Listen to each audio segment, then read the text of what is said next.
नमस्कार। आप देख रहे हैं न्यूजो और मैं हूं प्रवीण झा। आज फिर से सहारा निवेशकों के लिए एक खबर लाया हूं। आपको याद होगा, अगर आप हमारे नेटवर्क से जुड़े होंगे तो आपको याद होगा कि बहुत पहले हमने कहा था कि आखिर समाजवादी पार्टी सुप्रीमो अखिलेश यादव इस बात को क्यों नहीं उठा रहे हैं।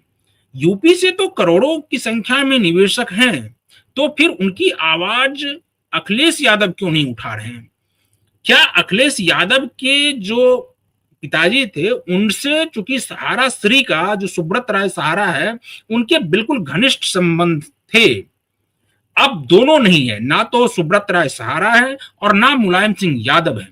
लेकिन अखिलेश यादव की क्या परेशानी है? अखिलेश यादव क्यों नहीं सहारा पीड़ितों की आवाज बन रहे हैं?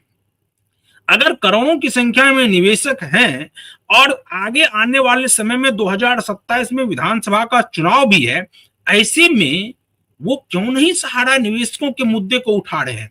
आखिर वजह क्या है? और अब इसी बात को जन आंदोलन संघर्ष न्याय मोर्चा ने भी उठाया है और जन आंदोलन संघर्ष न्याय मोर्चा ने एक कॉल दिया है कि 30 अगस्त को लखनऊ चलो। और लखनऊ चलो क्यों? लखनऊ में समाजवादी पार्टी कार्यालय का घेराव करो और ये डिमांड करो कि अखिलेश यादव सहारा निवेशकों की आवाज बने। सहारा निवेशकों की आवाज को अखिलेश यादव प्रमुखता से उठाए। अगर सहारा निवेशकों की आवाज अखिलेश यादव उठाते हैं तो आप ये तय मानिए कि बहुत जल्द इसके ऊपर केंद्र सरकार की नजर पड़ेगी और उसके बाद हो सकता है आने वाले समय में जल्द से जल्द सहारा निवेशकों का निदान हो सकता है, समाधान हो सकता है। मैं ऐसा क्यों कह रहा हूं? क्योंकि अभी देखिए, अब भारतीय जनता पार्टी किसी भी रूप में कोई भी एक प्रकार से रिस्क नहीं लेना चाहेगी कि उसका कोई नुकसान उनको आने वाले विधानसभा चुनाव में पड़े या देखने को मिले। अभी जिस प्रकार से बांकीपुर विधानसभा में देखा आपने कि अगर सवर्ण मतदाता वहां उनसे दूर चले गए तो उनको मुंह की खानी पड़ी। जिस सीट पर पिछले 30-35 वर्षों से भारतीय जनता पार्टी कभी नहीं हारी थी, उस सीट पर बड़े मार्जिन से जनसुराज ने उनको हरा दिया। यानी आप समझिए कि अगर वहां पर मुंह मोड़ लिया एक प्रकार से सवर्ण मतदाताओं ने, तो भारतीय जनता पार्टी को मुंह की खानी पड़ गई। अगर वही स्थिति यहां पर सहारा निवेशकों के साथ हो गया और सहारा निवेशक अगर चले गए सारे के सारे समाजवादी पार्टी के पक्ष में, तब फिर स्थिति क्या होगी आप समझ सकते हैं। एक तो जो यूजीसी को लेकर पहले से ही सवर्ण मतदाताओं में नाराजगी है, और इसमें भी ये जो खास करके सहारा निवेशक हैं, इसमें भी अधिकांश पैसे, ऐसे तो सभी वर्ग के लोग हैं इसमें सहारा में निवेश करने वाले, लेकिन जो प्रभुत्व वाले लोग हैं उनके पास पैसे भी ज्यादा हैं, और पैसे जिनके पास ज्यादा है निवेश भी वही ज्यादा से ज्यादा संख्या में किए होंगे। ज्यादा संख्या मतलब कि निवेश भी संख्या में भी और क्वांटिटी वाइज भी। या जो आप ये कहिए कि मान लिया जाए कि अगर 1000 निवेशक दूसरे समुदाय से आकर के वो अगर कर रहे होंगे 10,000, 20,000, 50,000, लाख रुपए निवेश, तो यहाँ 5 लोग ही लाख लाख रुपए निवेश कर रहे होंगे। तो इस प्रकार से बहुत सारे निवेशक हैं जिनकी बहुत मोटी रकम सहारा में फंसी हुई है, और इसीलिए अब ये लोग चाह रहे हैं कि इसमें सीधे सीधे जो अखिलेश यादव है वो इंटरवीन करें। और अगर अखिलेश यादव इंटरवीन करते हैं तो इसका इंपैक्ट बहुत बड़ा हो जाएगा। फिर अमित शाह के नजर में ये आएगी बात, और अमित शाह की नजर में है, ऐसा नहीं है कि अमित शाह की नजर में ये बात नहीं है, अमित शाह की नजर में है। लेकिन अमित शाह अभी इस सब मुद्दे से हटकर बहुत सारे और भी जो बिल लाने का है या और भी जो देश में और भी तमाम मुद्दे हैं उन पर उनका ध्यान ज्यादा हो गया है, और सहारा निवेशकों पर से उनका ध्यान एक प्रकार से हट गया है। क्योंकि अभी जिस प्रकार से उस पोर्टल के जरिए कोई समाधान नहीं हो रहा, इससे तो यही प्रतीत हो रहा है कि अमित शाह का ध्यान सहारा निवेशकों के ऊपर नहीं है।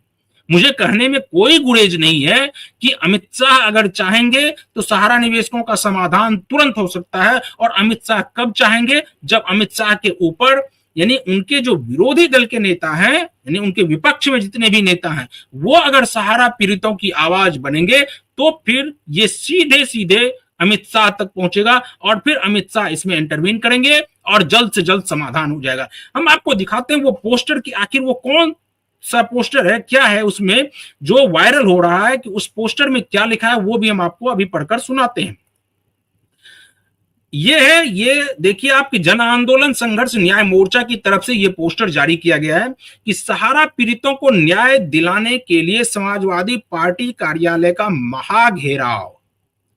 30 अगस्त 2026, समय दोपहर 11 बजे, स्थान समाजवादी पार्टी कार्यालय, विक्रमादित्य मार्ग, लखनऊ।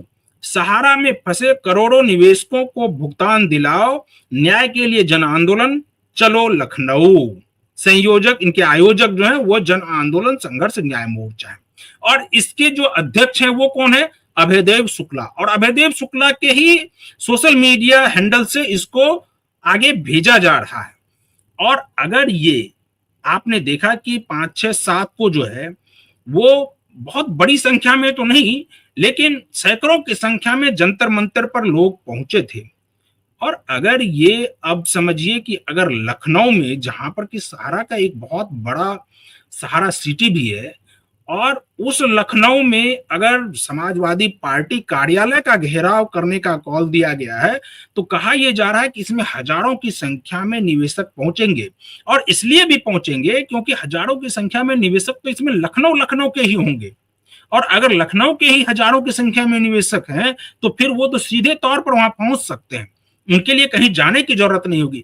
मान लिया जाए कि अगर उनको जंतर मंतर आना होता तो जंतर मंतर आने में लखनऊ से उनको 6-7 घंटे की दूरी तय करनी पड़ती, फिर वो जंतर मंतर पहुंचते। लेकिन अगर लखनऊ में ही समाजवादी पार्टी कार्यालय का घेराव होगा तो फिर उसमें तो कहीं जाने की जरूरत नहीं है, वो सीधे वहां पहुंच सकते हैं। अब ऐसे में अखिलेश यादव क्या करेंगे, ये देखना बहुत ही दिलचस्प होगा कि क्या अखिलेश यादव इस मुद्दे को वो पकड़ते हैं।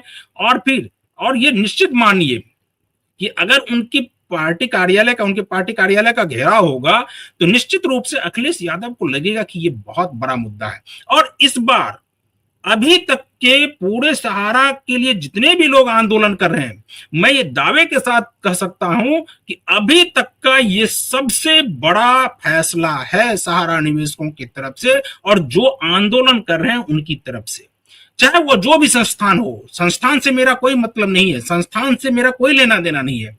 मेरा तो सिर्फ और सिर्फ ये है कि सहारा में जितने भी सहारा में पीड़ित जो निवेशक हैं उनके पैसे उनके खाते में आ जाए, बस हम यही चाहते हैं। और हम लगातार ये सरकार से अपील भी कर रहे हैं, केंद्रीय सहकारिता मंत्री अमित शाह से भी अपील कर रहे हैं, और ये अपील योगी आदित्यनाथ से भी है। योगी आदित्यनाथ से इसलिए है कि अब आप समझिए कि अगर सहारा के निवेशक लखनऊ में पहुंच रहे हैं और वो समाजवादी पार्टी कार्यालय का घेराव कर रहे हैं, तो ये मत समझिए कि वो समाजवादी पार्टी कार्यालय का घेराव कर रहे हैं और भारतीय जनता पार्टी कार्यालय का घेराव वो नहीं कर रहे हैं तो आपके ऊपर नहीं, आपके ऊपर दबाव अगर आपके कार्यालय का घेराव होता, उससे ज्यादा दबाव अगर आपके विपक्षी कार्यालय पर का घेराव हो रहा है तो उससे आपके ऊपर होगा। क्योंकि अगर अखिलेश यादव इन निवेशकों के साथ खड़े हो जाते हैं तो फिर आप तय मानिए कि भारतीय जनता पार्टी को बहुत बड़ा नुकसान, बहुत बड़ा डेंट पहुंच सकता है आगामी 2027 के विधानसभा चुनाव में। इसलिए अभी से सतर्क होने की जरूरत है। अभी से, चाहे वो समाजवादी पार्टी के नेता तो होंगे ही, अभी से चाहे वो मुख्यमंत्री योगी आदित्यनाथ हो या केंद्रीय सहकारिता मंत्री अमित शाह हो, उनको इनके ऊपर ध्यान देना ही होगा, इन निवेशकों का निदान करना ही होगा। अगर इन निवेशकों का निदान नहीं करते हैं तो आप तय मानिए, मैं आज आपको दावे के साथ कह सकता हूं कि 2027 में भारतीय जनता पार्टी को जीत हासिल करने के लिए नाको चने चबाने पड़ सकते हैं। इसलिए अभी भी समय है कि आप, अभी चूंकि 1 साल से ज्यादा का वक्त है विधानसभा चुनाव में, तो अभी से भी अगर सरकार चाहे तो सहारा निवेशकों की बड़ी राशि जो है उनके खाते में कम से कम पहुंच सकती है। निवेशक ये भी नहीं कह रहे कि एक मुश्त उनके खाते में सारे पैसे दे दीजिए। निवेशक तो ये कह रहे कि धीरे धीरे ही सही, लेकिन आप दीजिए तो। निवेशकों का विश्वास तो हो कि सरकार उनके पैसे देने के लिए काम कर रही है। ये विश्वास खत्म हो चुका है। निवेशकों का ये विश्वास पूरी तरह से टूट चुका है। वो केंद्रीय सहकारिता मंत्री से टूट चुका है, सहारा से तो पहले ही टूट चुका है, सहारा संस्थान से तो पहले ही टूट चुका है, क्योंकि उनके जितने भी खास करके अधिकारी हैं वो सभी जो है वो बाहर भाग चुके हैं, और बाहर भाग चुके हैं या फिर उस पैसे से, इनकी गाढ़ी कमाई के पैसे से वो ऐश मौज की जिंदगी जी रहे हैं। उनको ऊपर कोई फर्क नहीं पड़ रहा उनको, क्योंकि ना तो सुब्रत राय सहारा के दोनों बेटे यहाँ हैं और ना उनकी गिरफ्तारी हुई है, ना स्वप्ना राय की गिरफ्तारी हुई है। तो ऐसे में वो लोग तो ऐसो ऐसो आराम से रह ही रहे हैं, परेशान निवेशक हो रहे हैं। इसलिए मैं आज फिर से अपील कर रहा हूं केंद्रीय सहकारिता मंत्री अमित शाह जी से कि अमित शाह जी, आप सुनिए, इन निवेशकों की परेशानी को सुनिए और जल्द से जल्द इनका निदान कीजिए। हम इसी प्रकार से और भी खबर आपके लिए लाते रहेंगे। सहारा से जुड़ी जो भी खबर हमारे पास पहुंचती है हम उसको तुरंत आप लोगों के सामने रखते हैं, और हम आगे भी इसी प्रकार से रखते रहेंगे। तो आप बने रहिए न्यूज़ों के साथ, और अगर आपने अभी तक हमारे इस चैनल को सब्सक्राइब नहीं किया है तो सब्सक्राइब जरूर कर लीजिए, वीडियो को फटाफट शेयर कर दीजिए और कमेंट जरूर कीजिए कि आपको ये डिबेट कैसा लगा। बाकी डिबेट क्या, ये एक प्रकार से मोनोलॉग ही है, लेकिन फिर भी आप लोगों की आवाज है, इसलिए आप इसको ज्यादा से ज्यादा शेयर कीजिए और बने रहिए न्यूज़ों के साथ। नमस्कार।